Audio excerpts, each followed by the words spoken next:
Football then and now, a fun look at football nostalgia and the modern game intertwined. Join us.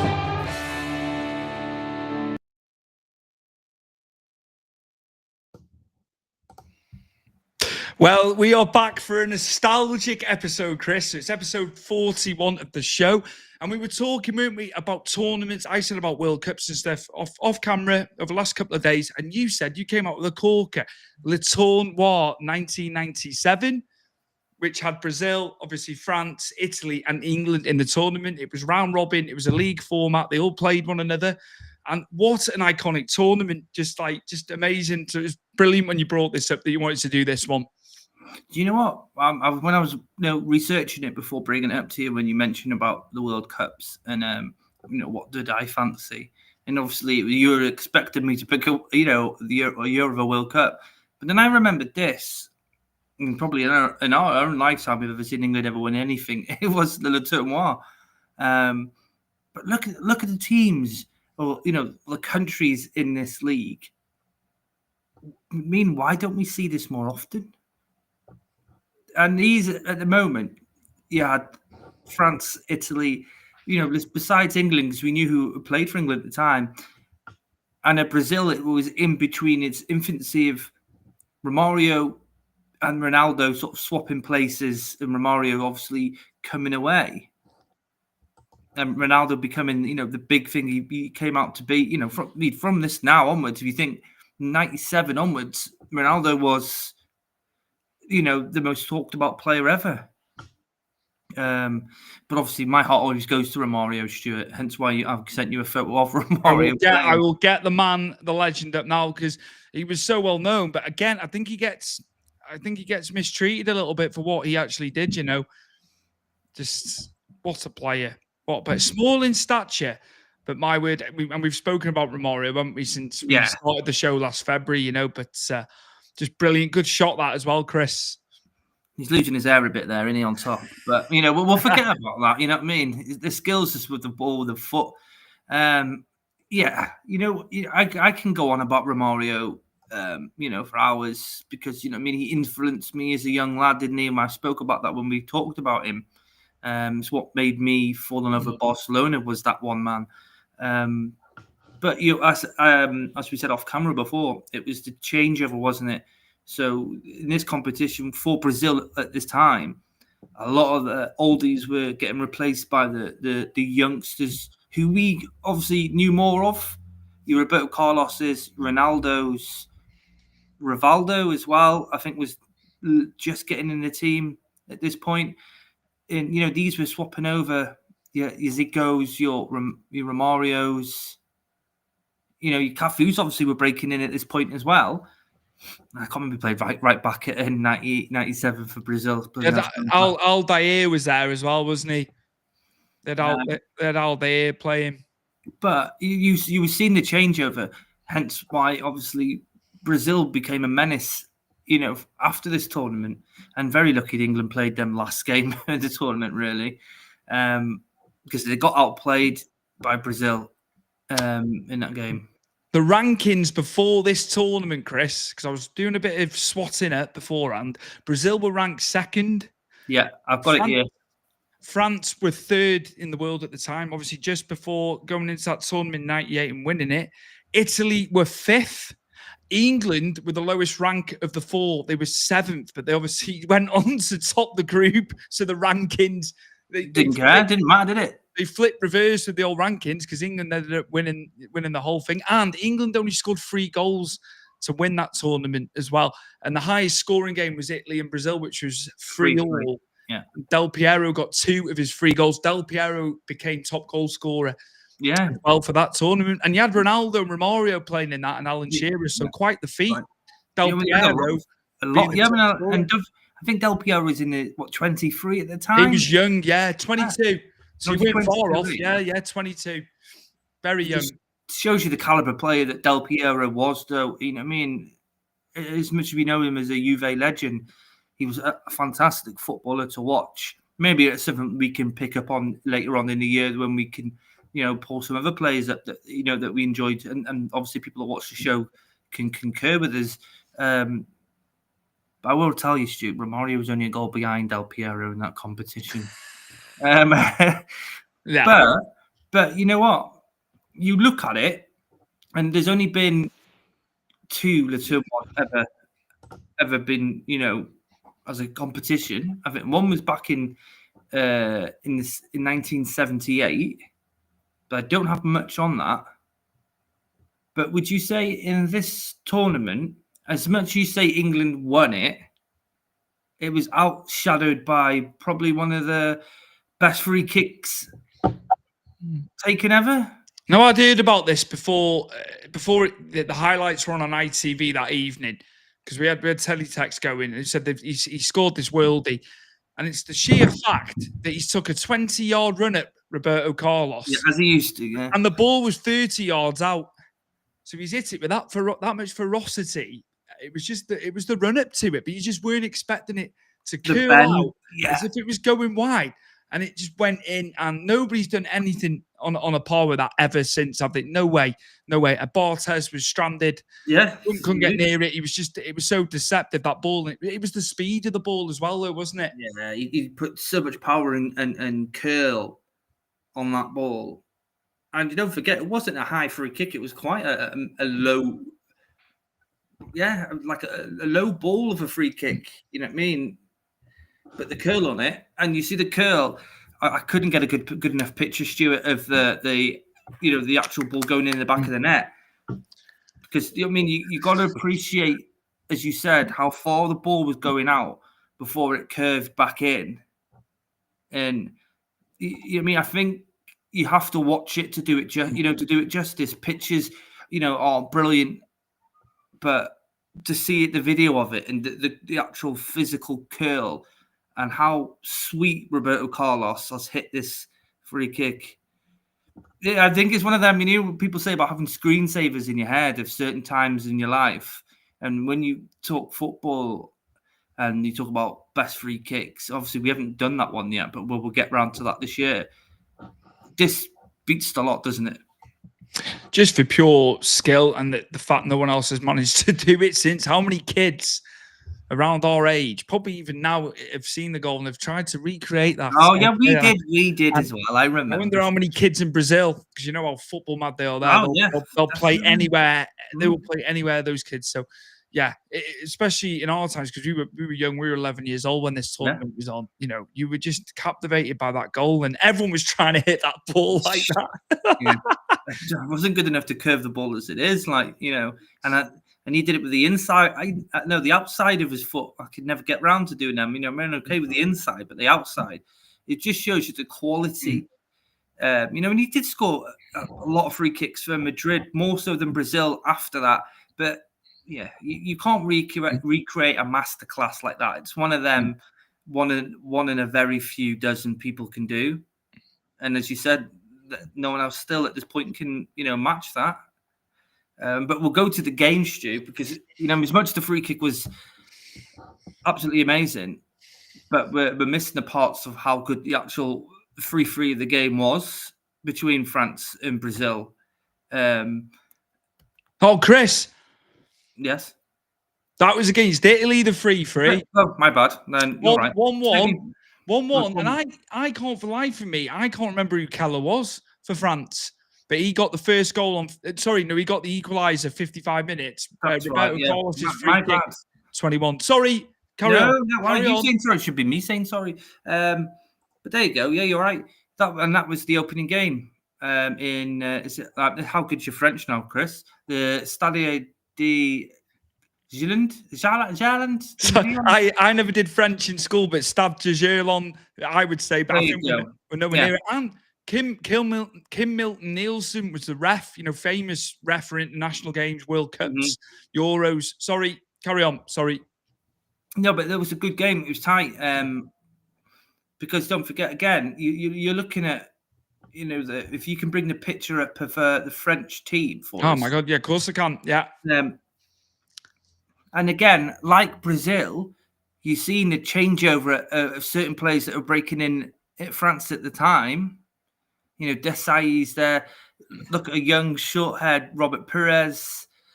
Zizi, who he's a masterclass, wasn't he? Ibrahim Abar's there, Chris. Yeah, seems so next to Zuzu, isn't he? And you've got Christian Carambo, ended up at Middlesbrough at one point, if I remember rightly. And it was Stefan Givash was up front for them. He went to Newcastle that summer after this tournament.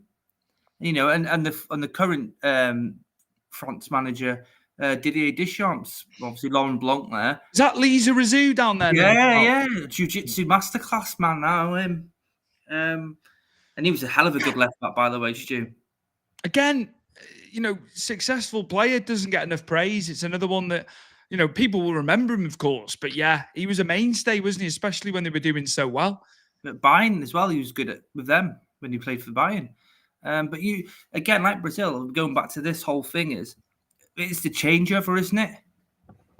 Because you've seen all the players that we know very well. Like I say, the Zidane's, Desai's, they're sort of growing into the team, and you think after that you had the Henrys, the Laurent Blancs were gone. I think Bartes was still managed to, think he was still managed to get into the last cup for that one, but after that, obviously, Lloris was there. I feel like Lloris has been playing football for forever. He got into the French team quite young as well, but. That was a good start, and obviously that free kick is like the opening. This is a tournament, and bang, Roberto Carlos just does that one, and it just it set off. What we thought is shit. England are going to get battered in this tournament. Fun fact as well, Chris, because obviously Italy and England were in the same World Cup qualification group, and they played in the February. They lost at Wembley. I can't for life remember the final score. I know Zola scored one of the goals. They got beat at Wembley. Yeah. They played again in this. England 2-0. Ian Wright, love him. Paul Scholes with the second. And then they had that absolute barnstorming. One of the best 0-0 games has ever been. Back and forwards. Obviously, Paul Ince had the bandage on his head, didn't he, at full time? Yeah. So they played one another 3 times from February to the October of that season. Knew each other very well by the end of it, but you could tell they were knackered, couldn't you, in the last game? But obviously, they went at each other like no tomorrow in that 0-0 draw. And amount of chances each team had at the very end as well. I remember it all. But they played fantastic. England in the first game for them in Nantes, and you can pronounce the football stadium, Stuart. Because I'll give it a go, mate. But as I say, I did German in school. Bourgeois. Sorry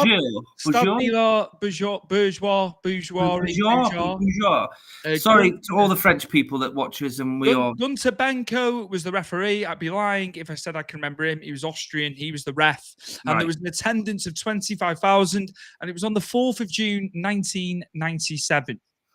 Scholes, again, another player was underlooked by England. He got on the score sheet as well. So, and he would have been there would have been a young Paul Scholes at that point in time.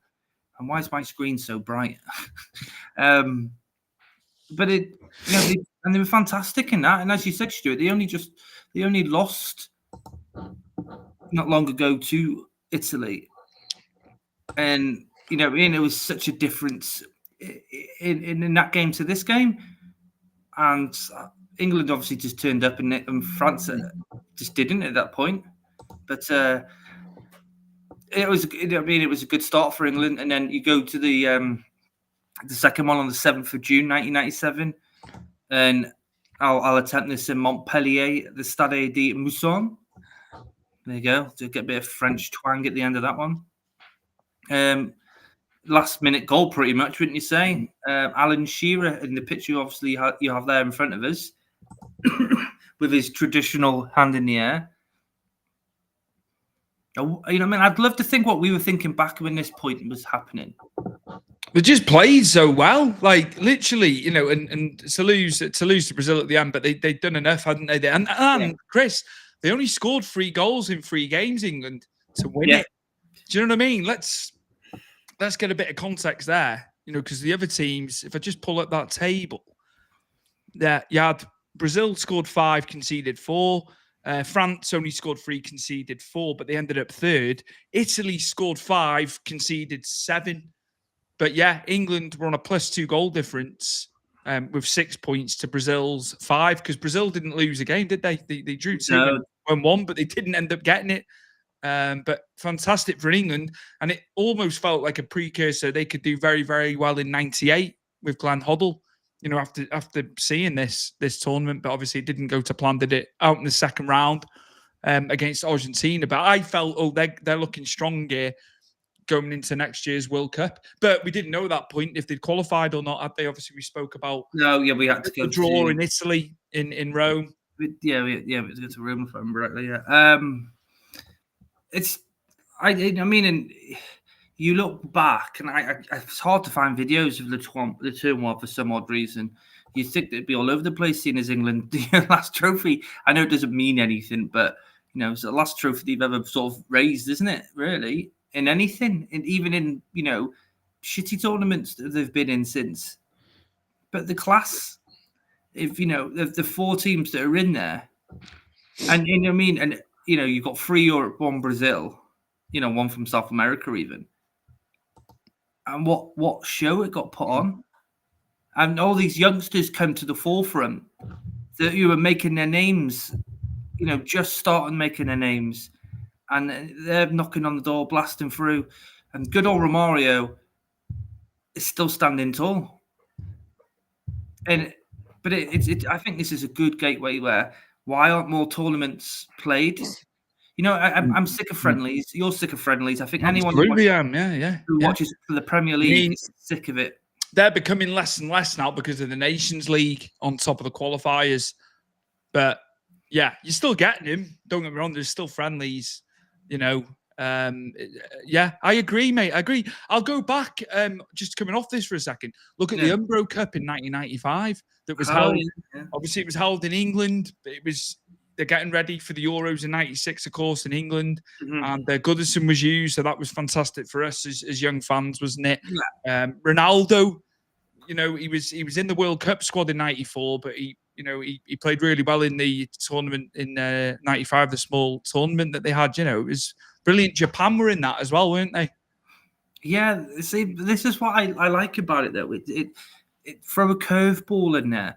And I imagine when they were doing this tournament, the tournament, Brazil wasn't really. I reckon they were thinking maybe 4 European teams, but curveball. They throw in at the point in time, Stuart, the best international team in the world. At that very point in time. I know it was Italy last before that, wasn't it? In '94. Mm. But Brazil was still the menace, and they were the team that people were more scared to to play against. But it was just a delight to see, and all the players went for it. It wasn't like boring 0-0s because they couldn't be asked, to be there. It's like, it was excellent football, and it was just exciting to get you ready for the World Cup. But it was nice off the back of the league season that you had these so soon. Amazing. I was just looking. I think we could talk about the Umbro Cup on another episode. Actually, it was Sweden, Brazil, England, and Japan. But what I noticed, attendances for '97 were the same. They weren't at capacity. Right. There was a lot. I think they kept tickets back. I think because I think Part the Princess, obviously PSG's ground. I think that was the only game that might have been at capacity.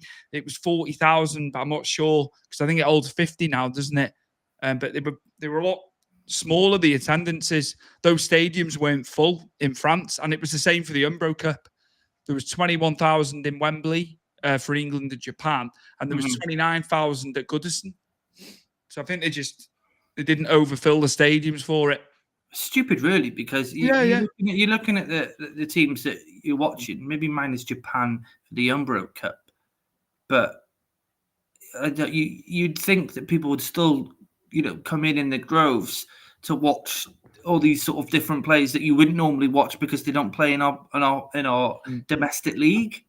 And I'm looking at players that played, in this competition at the moment.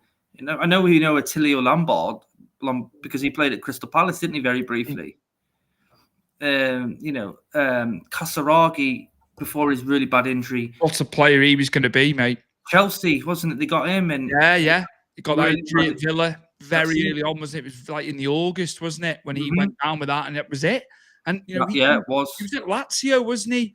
Yeah, He was so highly touted, and we were excited. Remember getting Match and Shoot, the magazines, yeah, from the shop, and just being like, you'd be reading, and we knew about the players anyway, didn't we? Because we watched everyone. We watched Italy, didn't we? yeah. We watched Spain. But yeah, that was sad, man. It's good that you brought up Kazaragi, but sad circumstances for him. Yeah, but it's like Luke Nilis, isn't it? With Villa. Yeah. You remember? I remember him being fantastic in Holland, and then Villa got him. He came over, played one game, really bad leg break, and that was it for him. It's sad when I mean, it can happen to any player in any league, in any division. It's just sad when you like I say, and I'm talking when we talk about Ganacho in our show, the last show, sorry, and about players that you don't want to leave, but when you get the players in that you've watched like you and I have, you get so excited, even though they don't play for Everton, but just to watch them, and then that happens, and you feel for them so bad because that's it, for a footballer. That I mean, there's no comeback. You don't get back from that. I mean, even if he managed to claw his way back, he would have been the same player. And it, such a shame that we never got to see what he could have done in that type of Premier League in that type of era. It's been great. It's been great talking about this, Chris. It really has. And great memories, mate. Great memories. I mean, you had Sky for so many years. Yeah. I can remember you saying, I'm going to be watching the games live. But do you know what? I enjoyed watching the highlights with Dad. It's obviously it was like 10:30 at night, wasn't it? Yeah. Would have been nice. Wouldn't have been then. It was amazing, like just watching that, and fond memories of that tournament. And I do agree with you. Let's bring some of these little mini tournaments back before the tournament and do it. It's good. It's good. But again, England winning it. Well, that's the thing, isn't it? They were the lowest ranked team beforehand. Quite, just did an absolute flip reverse, didn't it? They were 7th in the world, and they won it. So yeah, amazing. Just great nostalgia. There is, and it's just again, you're looking at players again that played there, and again, it just brings it all back, doesn't it? What made you watch these things? Even maybe not necessarily now because it's just oversaturated with games, and I think other than tournaments themselves, no one really cares about international football. But it was the players, wasn't it? You're getting to see these players live on the telly, and your favourite ones being there, or ones that you didn't know at the point, but watched them then, and then you followed them afterwards. Do you know what I mean? And I love doing that. That's what I love about Football Manager. That if I find a player that turns out to be amazing, I'll find him in real life and see how he gets on, and I like to follow him. Shimizi being one, because he was a wonder kid in Football Manager for the last 2 years. And then I heard when we signed him, I'm like, Christ, we signed a Football Manager wonder kid. Usually everybody else pinches them, you know what I mean? Yeah. But, I just love all stuff like that. It just brings everything in a full circle. Definitely, mate. Great nostalgic look, of course. Our namesake, it's all about current. It's all about we mix it, we do, and more to come from tournaments, definitely, and not just international tournaments. There'll be club tournaments. I'm sure Champions League that'll be good to do. The Cup Winners' Cup years ago, UEFA Cup. Definitely. There's just so much we can do. Chris, just before we go, of course, just give the rub to the Sports Social Podcast Network, of course, before we leave. Yes, no problem. Or, as you well know, me and Stuart are a part of the Sports Social Podcast Network. It says here on the post, and for you people listening to us audio, it's Europe's largest sports podcasting network. It says on our poster currently here, 500 partners and counting. I imagine we're probably 600 plus now, and they have an array of different podcasts on there for an array of different sports. If you don't like football, there's cricket, there's rugby. I think there's wrestling on there, Stuart, isn't there? Yourself as a wrestling podcast that's on there. You have MMA on there, boxing. Me and Stuart did a show, Big Fight Weekly. That's on there if you ever want to listen to that, or there are others on there. There's just lots of different sports on there that you can get your teeth into. They're fantastic for people who want to get out there and see what they can do and get a name for themselves. And they're very good at helping you with that. They put you everywhere, and they really market you the best they can. And you're all over audio, and you don't have to put any money in. They do it all for you, and they're the fantastic company to be a part of. We appreciate that a lot. Absolutely. And you can put as many hours of content as you want, because I've said about it in the previous episode. Yeah. When I was paying for my own content in audio form, there was months during COVID where I was just hammering episodes. And once you hit, a certain amount, then you had to put more money in. It wasn't all the time, but with this, you can just put as much or as little content as you want. If you're only doing one episode a month, or you're doing 8 episodes, whatever frequency, isn't it, Chris? Yeah, it is. It'll all be on there. There's no limits. And, if you have a few quiet months, don't worry about it. They're very supportive, and your content will stay on there as well. Well, yeah. We talk about Big Fight Weekly. We haven't done anything for over a year on there, and that is still on there, and somehow it's still making its way into people's top 20, charts. Spoke to you about that today, not today, yesterday, and yeah, man. I was astonished that that's still got some life in it. It just goes to show. Because a lot of it is old stuff, isn't it now? But you just do not know if someone picks it up. They might just seen the logo. You don't know.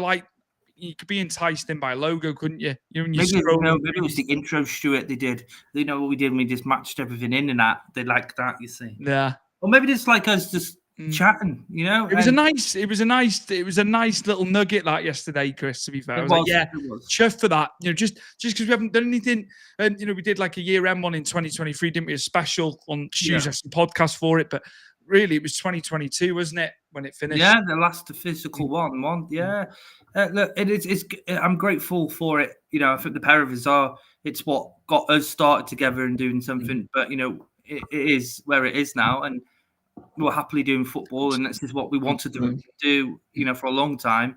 But it is nice to see it, and it's nice to see that people appreciate it.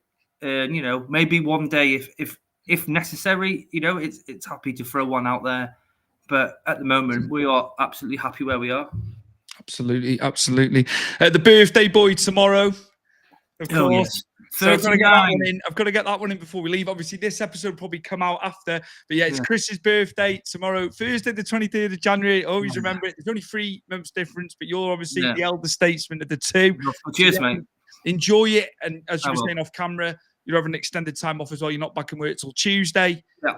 So have a good time with the kids and the missus, of course, and the family. And we need to go out for food again at some point, don't we, for it? Yeah, we'll be planning February, aren't we, for that one? So. Yeah, no, it's enjoy. You don't enjoy it as much now, do you, Stuart, when you get older, really? But a few beers and a Chinese will do me. It'll be absolutely fine, mate. You'll be chilling. Nice. It's nice, man. Yeah. So happy birthday for tomorrow, mate. Of course. And we'll be back for episode 42 very, very soon. I think it'll be current stuff that's going on. I'll probably have some preview and bits of matches and things like that. And fantastic, great topic, Chris, for this one as well. Thoroughly enjoyed it. I love bringing it up, Stuart, and I'm glad we've covered it. Perfect. We'll see you very, very soon for episode 42 of Football Then and Now. Modern football intermingled with football nostalgia. We love it. Thank you all.